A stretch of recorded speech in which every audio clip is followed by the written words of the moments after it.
2 நாளா வீடியோவே போட முடியல. அதுக்கான ஒரு சந்தோஷமான விஷயம் இருக்கு. அது என்னன்னு நான் வீடியோ கடைசியில சொல்றேன்.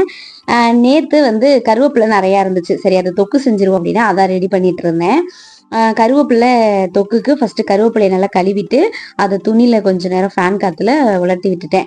அடுத்து அதுக்கு வந்து ஒரு பொடி நுணுக்கறதுக்கு 2 ஸ்பூன் அளவுக்கு மல்லி, 1 ஸ்பூன் கடுகு, 1 ஸ்பூன் வெந்தயம், ஒரு 4 மிளகாய் இதெல்லாமே சேர்த்து வறுத்துட்டு, அத வந்து மிக்ஸியில பொடி பண்ணி எடுத்துக்கிட்டேன்.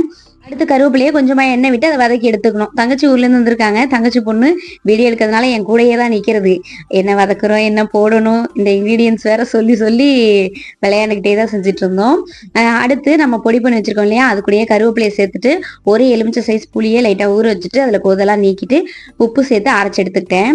தாளிச்சு வதக்கிறதுக்கு நல்லெண்ணெய் சேர்த்துக்கிட்டேன். அது கூடயே காஞ்ச மிளகாய், கடுகு, உளுத்தம் பருப்பு, ஒரு கை அளவுக்கு பூண்டையும் சேர்த்துட்டு, நம்ம அரைச்ச விழுது சேர்த்து லைட்டா வதக்கி விட்டுட்டேன். லைட்டா வதக்கி விட்டுட்டு அது கூட காரத்துக்கு ஏத்த மாரி சில்லி பவுடரும், கொஞ்சமா மஞ்சத்தூள் சேர்த்து வதக்கி விடணும்.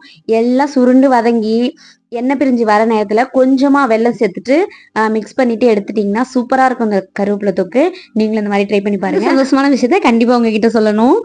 எங்களுடைய மகள் பாப்பா வந்து 8th-லேருந்து 9th போறாங்க. வெள்ளிக்கிழமை ஈவினிங் 5 மணிக்கு மேல பாப்பா பெரிய மனுஷி ஆயிட்டாங்க. ஏதோ பரீட்சைலாம் முடிஞ்சு இந்த லீவ்ல வந்தது ரொம்ப சந்தோஷமா இருந்துச்சு.